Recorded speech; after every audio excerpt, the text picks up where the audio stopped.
You're listening to episode number 75 of the Keto Diet Podcast. Today we're chatting about why you experience PMS, oral birth control affecting your hormones, the PMS standard of care and why it's completely failing all of us, cycle changes on keto, and so much more. So stay tuned.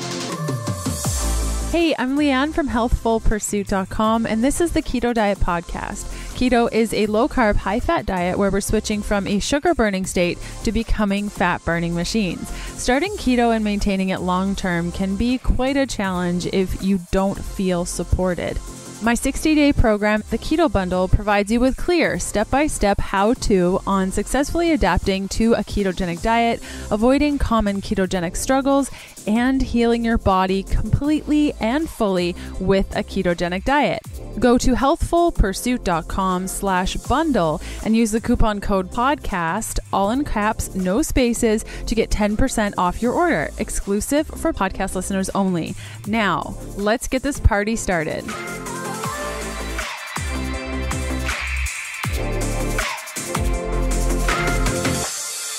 The show notes and full transcript for today's episode can be found at healthfulpursuit.com/podcast/E75. And let's hear from one of our awesome partners. I like to take extra precautions to support my gut during cold and flu season. The stress of daily life, work, and traveling can take a toll on anyone's immune system, and none of us have time to get sick, am I right? I like to take a strong probiotic as a way to repopulate my healthy gut bacteria, which leads to a stronger immune system. Wolf Clinic Royal Flora is my choice for soil-based probiotics. Wolf Clinic is offering 20% off their probiotics to US and Canadian listeners of the Keto Diet Podcast. Head to healthfulpursuit.com/gut and use the coupon code GUT, all in caps, no spaces, at checkout to receive 20% off. Unsure of the link? Simply check out the show notes of today's episode to get all the details. Two great things for you guys today. The first is that I've put together a free 26-page recipe booklet on how to prepare carb-up meals. You can get it at healthfulpursuit.com/carb-up. Great for the lady or gentleman who is sick and tired of being stuck at a weight plateau, wants to balance their hormones, and is like, I need something different. So you can head on over to healthfulpursuit.com/carb-up to get the free guide with over 50 recipes that show you which foods are best on a carb up and also how to prepare them easily. The second thing is, if you really love hormones and you are all about them, I also did a podcast episode on this very podcast that you're listening to, episode 42, titled Optimizing Your Menstrual Cycle on Keto, that I highly recommend you check out. Because today we're going to be chatting all about hormones with one of my favorite doctors to chat about hormones with. Her name is Dr. Anna Cabeca. She's an Emory University trained gynecologist and obstetrician, a menopause and sexual health expert, and international speaker and educator. She created the top-selling products Julva, an anti-aging feminine cream for women, Mighty Maca Plus, a superfood, hormone balancing health drink, and online programs Magic Menopause, Women's Restorative Health, and Sexual CPR. If you've heard Dr. Anna Cabeca talk like ever out in public or on podcast episodes or YouTube videos or wherever, you will know that she is one of the best speakers when it comes to hormones and how the body works, and she just makes it so relatable. And I've been chatting a lot with Dr. Cabeca lately. We've been working on a couple of projects together, so it's been really fun. The podcast episode today that you're about to listen to being one of them. And then I also did a video interview with her just a couple of days ago, actually. And the video interview is for my upcoming 12-week keto doctor-approved video training program for women, where I'll be showing you step-by-step how to create a fat-burning body for life through weekly video tutorials, step-by-step guides, worksheets, and interviews with leading keto experts, including Dr. Cabeca. So if you want to know more about this program when it launches in spring 2018, be sure to head on over to healthfulpursuit.com/member to be notified as soon as it comes out. I've been dreaming of this program for like over a decade, and I've been working on it for 4 years, and it's finally coming to fruition, and I'm just so excited to share it with you. So without further ado, let's cut over to today's interview. The Keto Diet Podcast, including show notes and links, provides information in respect to healthy living, recipes, nutrition, and diet, and is intended for informational purposes only. The information provided is not a substitute for medical advice, diagnosis, or treatment, nor is it to be construed as such. We cannot guarantee that the information provided on the Keto Diet Podcast reflects the most up-to-date medical research. Information is provided without any representations or warranties of any kind. Please consult a qualified physician for medical advice and always seek the advice of a qualified healthcare provider with any questions you may have regarding your health and nutrition program. Hey, Dr. Anna, how's it going? It's great, Leanne. Thank you. Yeah, thanks so much for coming on the show. Oh, it's a pleasure to be here. I was telling you, I've been following you and I love what you're doing and how you're getting good information out to people. Oh, that means so much coming from you because I've followed you for quite some time and likewise. So I'm really glad to have you here. And for listeners that may not be familiar with your work, why don't you start off by telling us a little bit about yourself? Great. I am a board certified and trained, Emory University trained gynecologist and obstetrician. So I started my residency in Atlanta way back in 1955 and then came into medical practice in Southeast Georgia in 1999. And I quickly immersed both feet full on into integrative medicine, bioidentical hormone therapy, and became also a sexual health expert as well as an expert in bioidentical hormones. So I've since become double board or triple board certified now in anti-aging and regenerative medicine as well as integrative medicine. And I just love learning. I try to keep looking for the underlying reasons for this, what our bodies are going through and as we transition in life. And I really do work to empower women to balance their own hormones and to be their own best innate healer, their own best innate physician, whether it's, getting pregnant and fertility, whether it's menopause and beyond.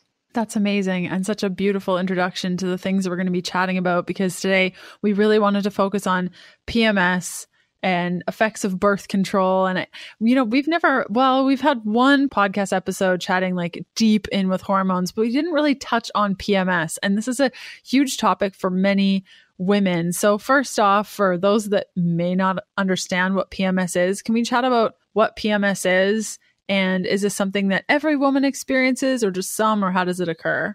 Yeah, no, absolutely. So PMS is really a constellation of symptoms and it can be different for different women. It really can be experienced differently, but we consider PMS, which stands for premenstrual syndrome, this time of irritability, bloating, maybe weight gain, acne breakout, headaches, brain fog, agitation. That doesn't sound very good just saying all that, right? And it doesn't feel very good if you're going through it. And in the United States, I think our statistics run that at any time in a woman's life, 80% of us will experience PMS or PMS syndrome, this constellation of symptoms that occur the time, usually 1 to 2 weeks before the first day of your bleeding cycle, which we call the first day of your menses. So the first day you start bleeding is the first day of your period. So usually those 2 weeks prior is what we call our luteal phase after ovulation until we have a withdrawal bleed. We're not pregnant, we have a withdrawal bleed. So this area of hormone fluctuation, we have during this premenstrual phase, we typically have an increased level of progesterone as our body after ovulation is designing itself to prepare for a pregnancy. So we have higher level of progesterone, usually higher levels of estrogen as well, and to thicken the endometrium to make this great bedding to keep a fertilized egg nurtured for a pregnancy. And if that pregnancy doesn't occur, all the hormones drop and we have our period, and usually this tension of this elevated hormones releases. So that's kind of what's happening when we're experiencing this PMS. Now, there are cultures that experience very little or no, maybe 10% of the population will experience PMS. So it really leads into what are the underlying causes of these symptoms, right? And why, and it can be different causes for different people. It's not always the same cause that creates these symptoms that, don't feel good. And I really do not, like you may hear someone say, well, you're very hormonal, or your spouse. So this is one of those things that you tell men. These are things you should never say to your wife, spouse, girlfriend, is that, oh, you're hormonal, or you're having PMS. Like, we will claim it for ourselves, but something you should not say to us, especially when we are out of balance. And hormones are good things. Our hormones are doing a really good thing, but it's other things that are going on here as well that create the imbalance of hormones. And that's when we don't feel good. That's when we feel premenstrual syndrome, anxiety, irritation, depression. For many people, anxiety and depression is the first symptom of PMS. And it sounds like there's a bunch of different causes, and some of them are hormonal, or all of them hormonal. Like, what causes PMS? Yeah, no, there really are many different causes. And we look through the literature, but clinically, what I see most common is an estrogen, is a progesterone deficiency and an estrogen dominance. Even though both progesterone and estrogen are higher during this phase, it's an overall lower load of progesterone compared to the estrogen. So an imbalance in progesterone to estrogen. We're not clearing off our estrogen as well during this part of the cycle. And it can be just because we're older and our eggs aren't producing enough progesterone. Maybe we we didn't ovulate that cycle, and then therefore we didn't have a corpus luteum produce progesterone. So we can see these symptoms of estrogen dominance, but most likely it's because there are so many hormone disruptors in our environment, in our diet, in our lifestyles that create an estrogen excess within us. So we're really out of balance here, especially during this phase of the cycle. So hormone disruptors, estrogen dominance, those are typical. Nutrient deficiencies, such as deficiency in iodine, in zinc and magnesium, calcium and B6, those are big culprits for why we also might get premenstrual syndrome. And another thing that many people don't think about is a gut dysbiosis. So an imbalance, if you have irritable bowel syndrome, if you have constipation, if you have SIBO, or small intestinal bowel overgrowth. If you don't have healthy bacterial in the GI tract, you're more likely and more susceptible to have PMS too. So those are some 3 big causes. Mm-hmm. That's awesome, and really clear causes. Now, for people that may not know what a hormone disruptor is, can we go through a little bit of what that is? We've chatted about it in the podcast before, but I think a lot of people will think, hormone disruptors, I don't have those in my house. Right. And it's like, do you drink out of a plastic water bottle ever? There's phthalates. Those are hormone disruptors. If you look on any of the ingredients that you're washing your hair with, putting on your face, washing your body with, they can be loaded with hormone disruptors. So getting organic, clean, gluten-free, non-GMO products is really important part of cleaning up things that could be creating an imbalance in our bodies, these hormone disruptors. What are we cleaning our house with? What are we putting in the dishwasher to wash our dishes with that then leaves a residue and we drink, right? So even things like that, where we don't even think, oh my gosh, never realized I could be. Actually, this is a true story, Leanne. I have to tell it to you. My cousin is a sommelier in the Middle East, and he is very particular about washing his wine glasses, drying them by hand, etc. He goes, the worst thing for a wine taster is to drink wine from a wine glass that's been put through a dishwasher. Says the residue is horrible. And so it hadn't even occurred to me that I was looking, I've always used clean ingredients in my dishwasher, but I started getting better about just water rinse, and to be more conscientious of less is more in this case. But so little things like that you're not even expecting can really be cause hormone disruptors. What are we washing our clothes with? Are we using air fresheners? Glade air fresheners, huge hormone disruptors coming through there. So I think there's looking in what in our environment could be causing an imbalance to our body, what could be competing with our own natural hormones. They are disruptors because they compete and look like our own natural hormones and block the receptor sites. So can cause disruption, throw us out of balance. Would you say that makeup also falls in line with that? Like women Absolutely. that are working and putting makeup on every day, or men too, whomever, just putting on makeup all of the time? Yes, absolutely. And you have to, like, I have to wonder because we see an increase in thyroid nodules and thyroid disease. And, we're putting all these chemicals on our faces. And, that a little bit once in a while, probably fine. Our body can filter it in and filter it out.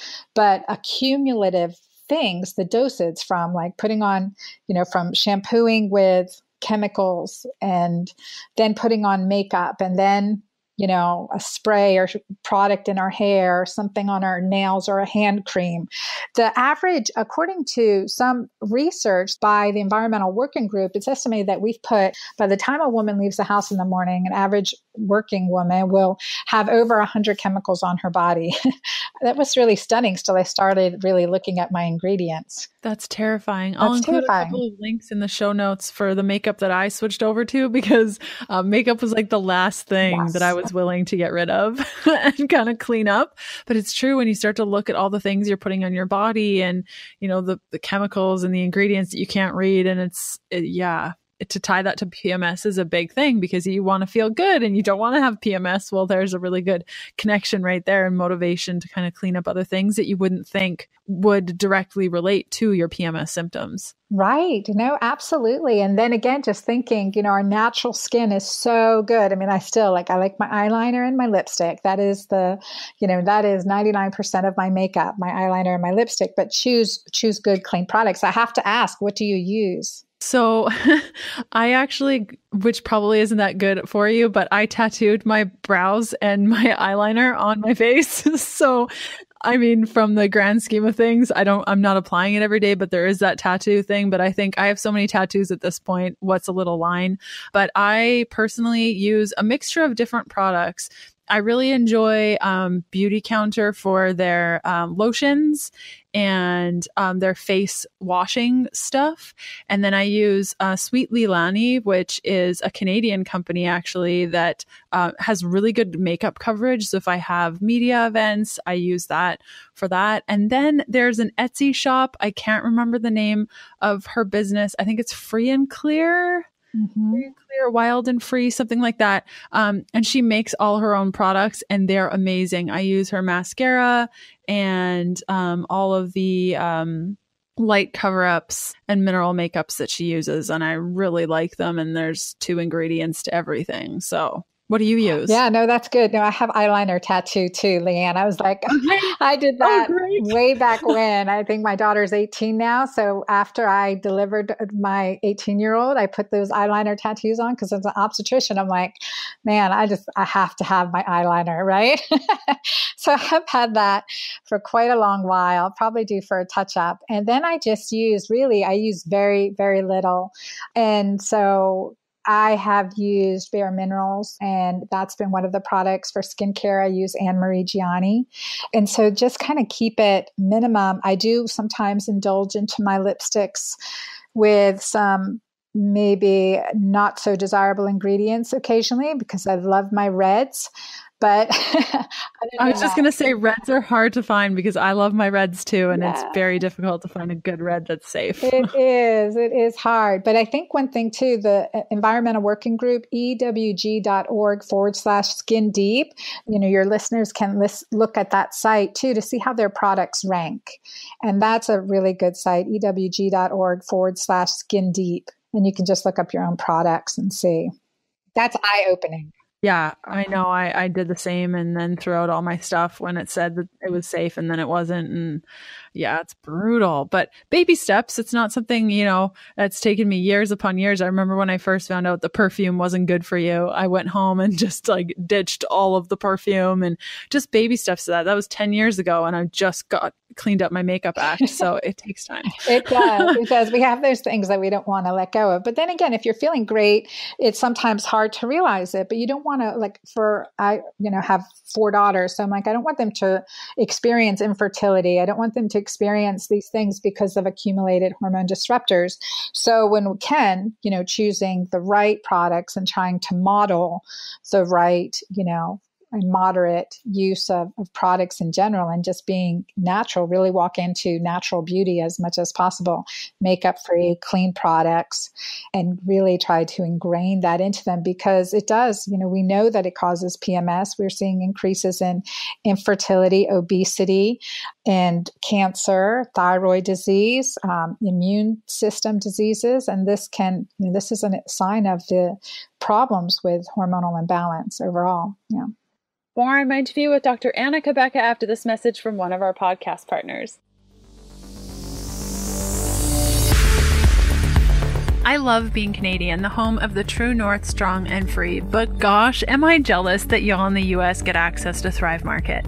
For all of my pals south of the border, my friends at Thrive Market are offering you $20 off your first 3 boxes of groceries, plus free shipping and a 30-day free trial. That's a total of $60 in savings, equivalent of over 3 tubs of collagen or over 4 free pounds of cacao butter, or get this, a half year's supply of free digestive enzymes, all for switching to Thrive Market for your online grocery needs. So on top of their everyday wholesale prices, the extra $60 off your first 3 orders plus free shipping, you're going to transform a regular $100 grocery run into an $80 Thrive Market order for 3 months in a row for the same amount of things. Go to thrivemarket.com/keto to get your instant $60 off, free shipping, and a free 30-day membership.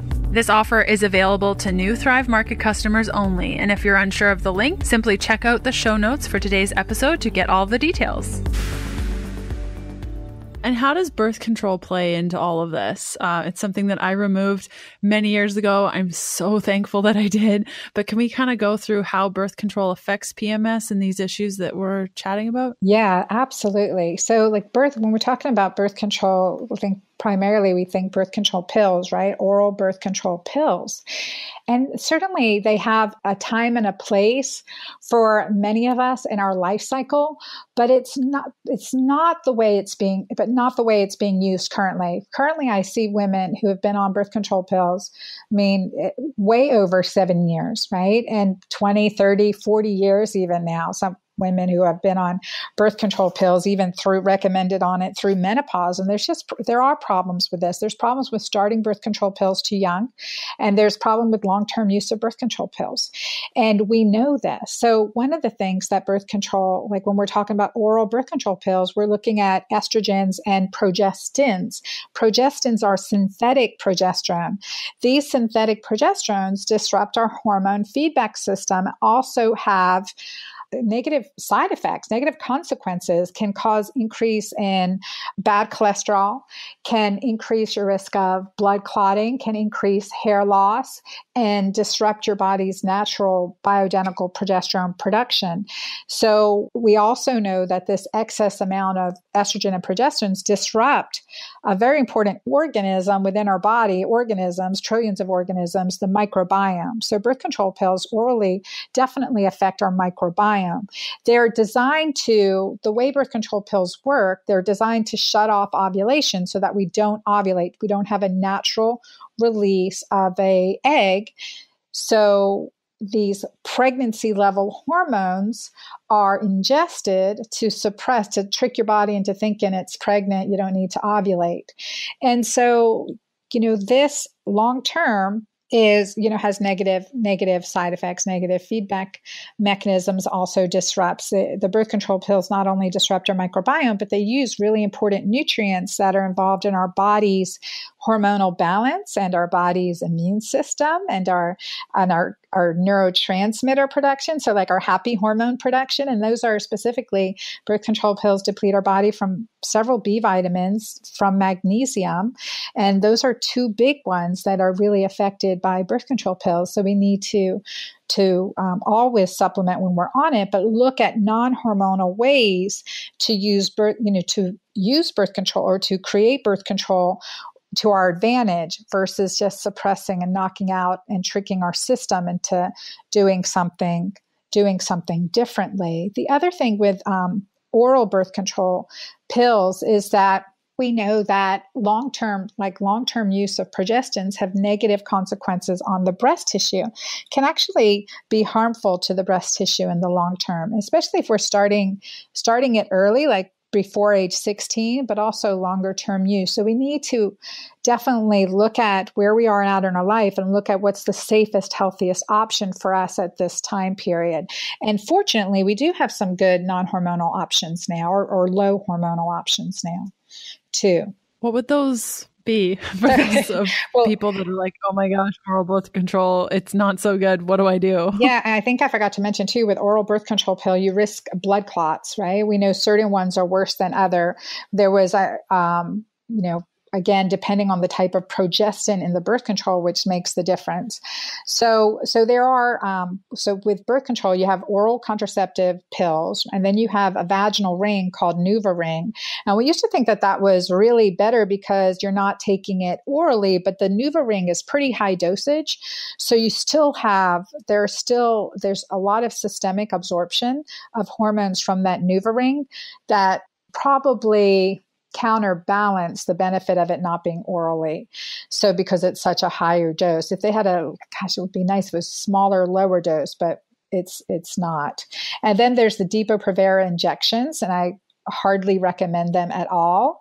And there's implants, there's progestin implants as well. Again, certainly a popular form of birth control, but not ideal. My preference is the non-hormonal IUD, the Paragard Copper T IUD. So it's non-hormonal. It goes into the uterus. It's small. It sits within the uterus and will keep a sperm from meeting an egg. So from a Catholic perspective too, we're never actually getting a fertilization, according to the research, of an egg or an embryo. So there's the Paragard IUD, which is, I think, great because it's non-hormonal. Now it is copper T, so I always recommend a multivitamin zinc supplement. Anytime we have copper, there's a copper zinc balance in our body.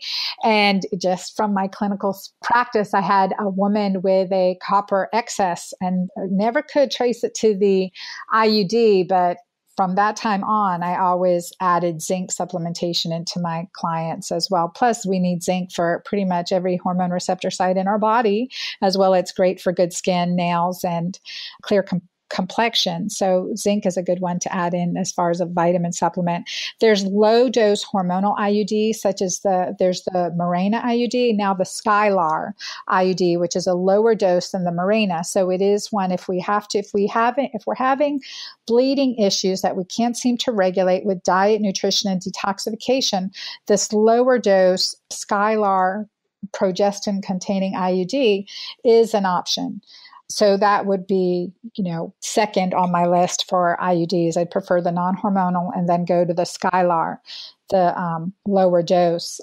And the IUDs are great. There used to be a lot of scary news about IUDs and them getting lost, things like that. And I haven't. That is by far an exception and very unusual circumstances. And in my career, I've never seen that. So there used to be scare about IUDs, but it's something that I've recommended for decades now, and it works really, really well. It's effective and can not throw out your body's natural hormone production. So that's a way. And of course, there's temperature. There's some great apps and thermometers that are Bluetooth and you can do the natural hormone rhythm method so that you're able to see your fertile cycles. There's definitely a higher failure rate with these regimens as well as with condom usage, but those are out there too. And with now Bluetooth apps and the connections to basal body temperature thermometers, they're better. They're making it easier for us, which is so nice. Yep, there's an app for that. I have the app. It's great. Which app do you use? It's called Life. It's a Life app, and it's really fun. It also gives you reminders of when I need to give myself a breast self-exam or when I need to start taking my progesterone before, I think I start on day 12. I don't know. It tells me and all of those things. It's really great. I love it. I've been using it for a couple of years and no failure yet. So this is a good thing. Yeah, no, absolutely. How great. Yeah, because now we're getting really good about that accountability. And that's the key things. We lose track, when is my period, when's ovulation, et cetera. And so being able to know is definitely a great way, keeping track of your menstrual cycle to know when you're fertile. And you mentioned a really key treatment for PMS, and that's adding bioidentical progesterone on board. And especially starting from time of after ovulation to the time either cycle day 28 or till your period, the first day of your menstrual period. And using that to help counteract estrogen dominance is seriously a godsend. And what happens now, I can walk you through, like the typical presentation often we see as a gynecologist is when a woman comes in to the office, there's the standard of care method to treat PMS, and then there's an integrative approach. Shall I go through the compare and contrast? Yes, please. This was my next question. So that's great. Please do it. Okay, yeah. So like typically a woman will come in the office and she's having PMS symptoms like anxiety, bloating, weight gain before her cycle, maybe some headaches and brain fog, just irritability, like doesn't feel like themselves. And I always tell my clients, I say, if you only hate your husband 2 weeks out of the month, it's most likely your hormones, not your husband, right? Yeah. Like when we're not feeling ourselves and we want to feel like ourselves and happy and content and peace in our body all month. So a client will come into, my office and say that she's having these symptoms. Our standard approach would be like, well, so 2 weeks out of the month, let me just give you Prozac for that time period. And that'll help with the anxiety, the depression, the mood. Well, and then the client comes back in, she goes out, she's okay, well, the anxiety and the mood's better, but I'm having breakthrough bleeding. I'm still having cramping. My periods are heavy. It's still, I don't like the way the antidepressants making me feel. I've gained a couple pounds or whatever the situation may be. It's like, okay, well, let's put you on birth control pills and let's just knock out these symptoms altogether. We'll just shut down your ovaries. And so then you go, the client will go back and a couple months later, a couple years later, whatever the situation may be, come back in and say, I'm still having breakthrough bleeding, having brain fog, low libido, because the birth control pill is going to knock out your natural testosterone peak. So you're not going to want to have sex or less likely to want to have sex. So low libido and breakthrough bleeding, some cramping, ovarian cyst formation now, and some breast tenderness prior to your cycle. Well, we've got you on birth control pills. We've, got you on Prozac. We can try another antidepressant and maybe with less of a side effect of cutting out your libido between birth control pills and antidepressants. So let's cut out your bleeding altogether and do an ablation, or let's just go ahead and do a hysterectomy, take out your uterus. And if you're over age 35, we'll just take out your ovaries while we're there. And that'll be the end of it, right? And they won't have to worry about that anymore. So the next time the client comes back and they're like, man, I have no sex drive. I have, I'm dried up down there. I feel like hot flashes, mood swings, etc. And so you're back on antidepressants, and the next thing you know, you're making an appointment with a divorce attorney and a psychiatrist. So that's the standard of care model. But so what did I learn in my medical practice and working to kind of get to the underlying root? So if we address the underlying reason why we're having PMS to begin with, then what happens is quite different. So here, the 35-year-old woman comes in and she's complaining of premenstrual symptoms.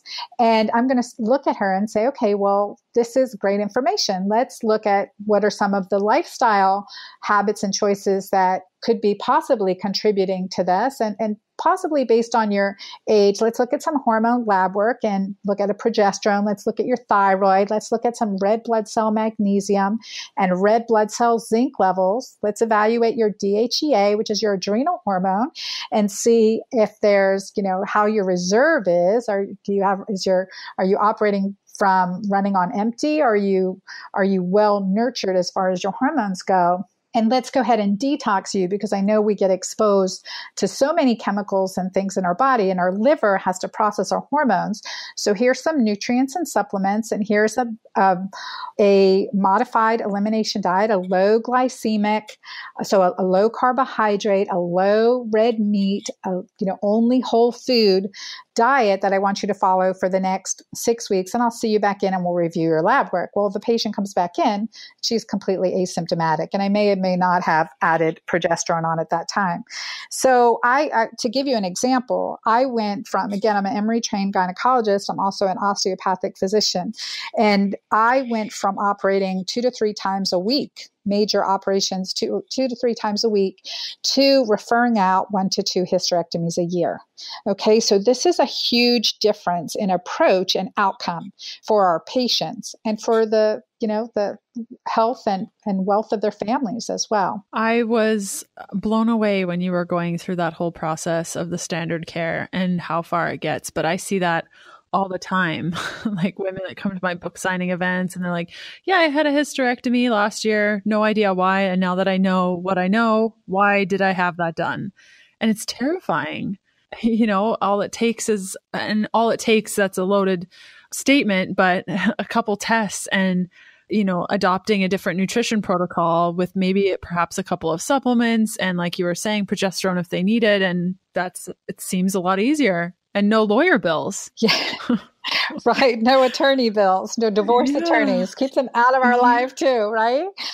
Because we want to feel ourselves and we want to feel good and we want to have that connection. We can't mess with it. We can't mess with our design. It's our body has a tremendous ability to repair itself, as you've seen, because you've hit on this and you're a pioneer in the area of ketogenic diets and getting our bodies into ketosis, and how important that is in really helping honoring our design, right? Honoring how our bodies are designed.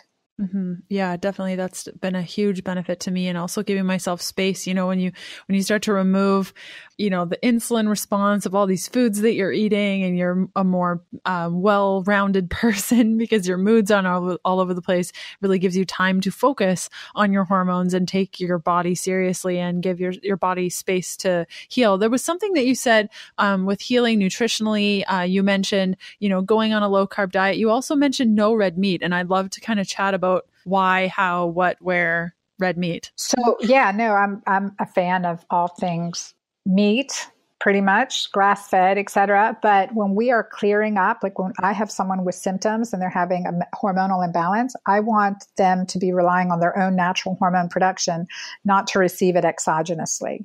So during a detoxification, typically somewhere a 21-day detoxification program, I like them to eliminate red meat for at least 10 to 14 days of that time period, because red meat takes a lot of energy to digest and break down. And when we're trying to repair and restore and also clean out the intestines, I don't want anything, I want things to be digested quickly and absorbed well. And so I remove it for this time period and have clients go very vegetarian during this time period as well. So I have the saying, no whites, no wheats, no whites, no wheats, no sweet, and very little red meat. And so that's kind of their mantra during this detoxification process. And then reintroduce foods as they go along. But I take out glutens, I take out grains. I don't want anything to decrease absorption. So that's why I take out red meat during that detoxification process. Very interesting. And I've never looked at it that way. It's been quite interesting now that my hormones, and I did go through a detoxification process personally while I was figuring out the whole keto thing. And there were periods where I was fasting and doing that. And I found that helped for the detox stuff. And then I found when I was trying to heal my hormones, I ate a lot of grass-fed beef. I could not get enough grass-fed, grass-finished beef in my body. and that, I'm sure that really helped with all the fats in there and everything. And it was the full fat versions. But now I'm not a red meat person. I maybe eat it once every 2 weeks. I just can't even think about eating it. So it's also cool to see how your body transitions through different products. And I was having a conversation in the last podcast that I recorded of just allowing your body that space to kind of figure it out. But I think it's really interesting that you would remove red meat. Does that include pork as well throughout that detoxification process? Oh, yeah, absolutely. Yeah. There's probably like a few days that you're completely vegetarian. And then there's a 72-hour bowel rest where I just have you do a protein shake or a bone broth or a fast. And, but what you realized and what you tapped on was discernment, right? You're able to listen to your body and know what it needed at that time. Maybe you were iron deficient. You needed that red meat and it resonated. This is a healthy choice for you. So that was a good discernment. And then now I know definitely for my primary client base are menopausal women like myself that are perimenopausal women. And we need less red meat. And again, it's that process of discernment. How healthy are we? Are we in maintenance mode? And then we're okay. We're not rebuilding, restoring, fixing, correcting. But over time, too, we need less. And our body becomes very efficient at using what we take in. And I think that's a big part of discernment, knowing and trusting, you know what, I feel like this and I don't feel like, it's like in pregnancy, your awareness to what resonates healthy for your body is typically heightened. So being able to tap into that intuition and that ability to figure out what is good for you and what's not good for you, what your body needs and what it doesn't need is good discernment. Yeah. That's a good sign of a good, healthy body. Yay! Yes, that's so good. Took me a while, but I'm getting there. More on my interview with Dr. Anna Cabeca after this message from one of our podcast partners.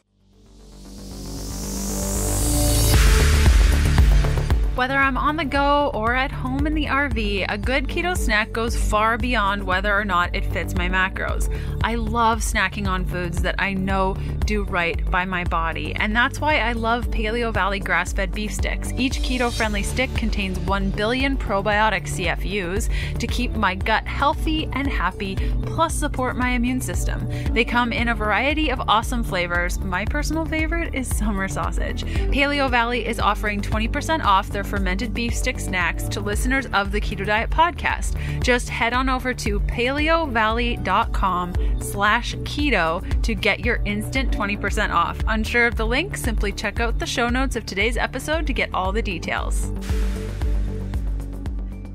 Okay, so also kind of to merge our conversation together when it comes to hormonal birth control and keto, a lot of people, a lot of women specifically, find that their cycle changes when they go lower carb. Can we chat about why that happens? I know, it's so exciting. Yeah. Well, I run a program called Magic Menopause, and I tell my clients that if you've been in this perimenopause state or you've been recently menopausal, don't be surprised if your period comes back in. Because what I think and there's probably many factors to this, but one of the main factors, in my opinion, is certainly insulin sensitivity. You're becoming much more insulin sensitive. So this really enhances your body's your hormonal flow. Now, for some people, it's like resetting your circadian rhythm too, depending on what you're doing or where you're at. So your monthly cycle, as well as your daily cycle, shifts. In ketosis, many people will go through sleeplessness initially. So we're adjusting our body clock a little bit. We don't only have a daily clock, we have a monthly clock as well. So that can be part of it. But I think becoming more insulin sensitive, and insulin interacts with, all our hormones, really so important for progesterone, for DHEA, and, the list, estrogens, the list goes on. Insulin's so interactive to our reproductive hormones. So I think there's a transition, I would say, in my clinical experience, and I haven't read any research on this, or research reports, studies, prospective case control studies. But I would give clients, give your body 90 days, give your body 3 months of cycles, and it should even, you should regulate. So for my menopausal women, they may start having periods again for another, as long as they're staying on, I call it keto alkaline, because as we get older, we really need to focus on those alkaline vegetables, those alkaline lifestyle choices and alkalinizing habits that help us, nourish us, and balance our body and ground us.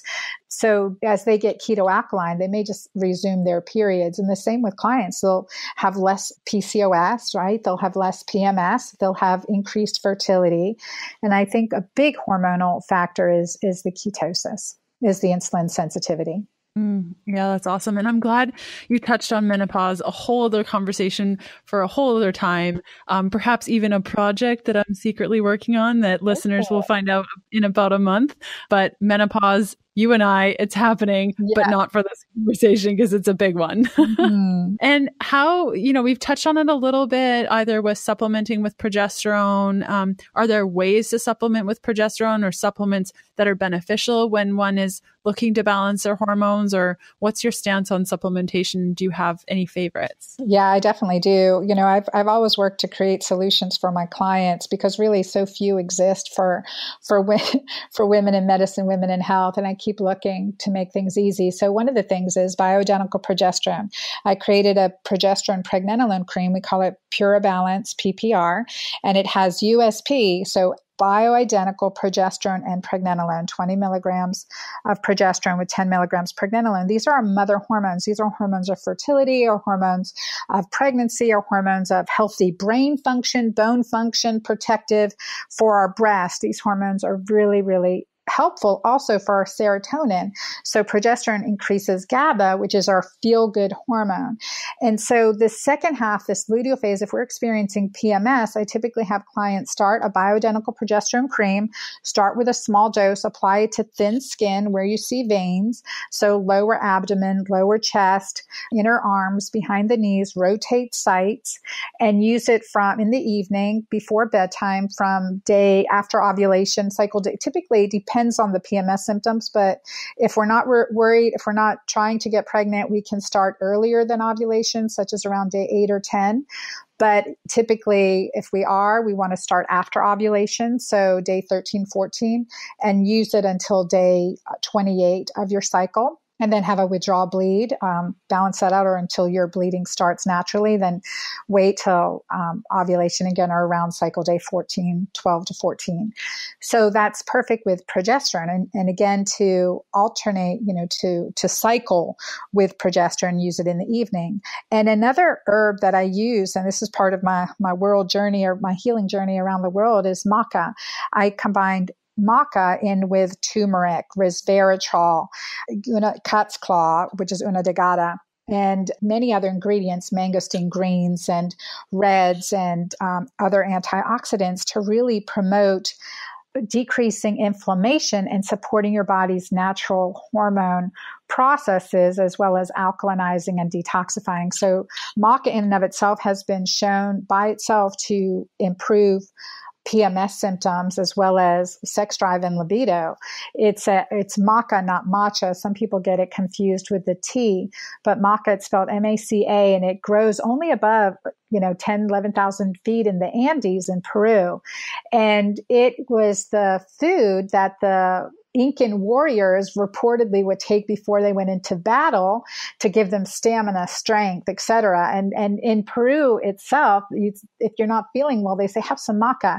If you're infertile, they say drink some maca. And so they would nudge like my husband at the time and say, oh yeah, it's the Peruvian Viagra. And so I dug into the research behind maca, which is so cool, is that it's high in arginine. So that improves nitric oxide, which improves blood flow. It's how Viagra actually works by stimulating nitric oxide. It actually stimulates all three forms of nitric oxide. And so maca is pretty cool in and of itself, plus other proteins that are only specific to this plant and only naturally indigenous to Peru, the Andes. So it's been a tremendous beneficial supplement. I would love to, I just on New Year's Day, seriously, I woke up with the best message on Facebook Messenger ever. This woman had told me, and we have a growing list of Mighty Maca babies, but this woman wrote, she said, I'm 44 years old. I had 3 miscarriages, and I just, was devastated, and I just knew I had to heal my body. So I ran across your Mighty Maca Plus formula, and I started it, and I just wanted to let you know and show you this picture of my daughter, who is now 3 months old, and couldn't have done it without Mighty Maca. So she was, it was really cool to see. I just woke up with that email, the message the other day. So it was awesome to see that beautiful sentiment. So when we get to the root, like if we empower the body goes a long way in healing itself. Yes, it's so true. And we'll definitely link out to those supplements in the show notes for people that might be interested in taking a look. And my last question for you today is, what do you feel is missing in the keto space for women? Definitely the alkalinity component. Because I think it's hard. And I think you do this really well. Your diet plans, your nutritional recommendations, you cover it. One thing I do with my clients, I have them test their urine. I created urine test strips that have a pH pad and a ketone pad. And I want them to be alkaline and then push into ketosis. One of the things I found in working with women over 40, myself included, is that when I try to do ketosis or ketogenic diets, I typically would get very irritable. I call it keto crazy, Leanne. I don't know if you've seen this among your client base, Yep.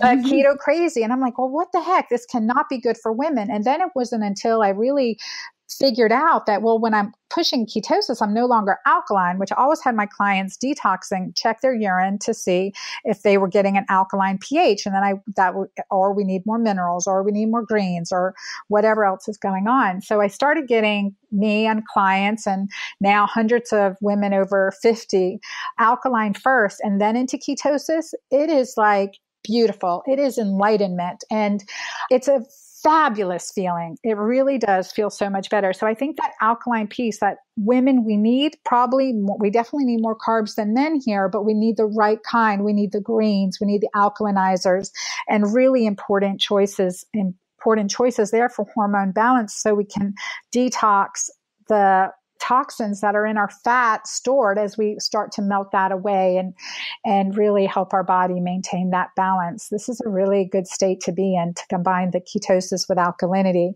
And as we're more discerning and sensitive and in tune with our body as we get older, if we're not medicated from our own awareness, this keto alkaline combination is fabulous. It's excellent. And where can people find you so that they can learn more about all the things you have going on? You listed off a bunch of cool projects that you're working on and work that you do. Where can people find more information from you on all of those things? Yeah, great. So my website is drannakabeca.com. So DRANNACABECA.com. Thank you. We will include that link in the show notes today. So if you guys are over on healthfulpursuit.com/podcast/E75, checking out all of the resources for today's show, Dr. Anna's links will all be there as well. So thanks so much for coming on the show today, Dr. Anna. I really, really appreciate it. Oh, thank you for having me.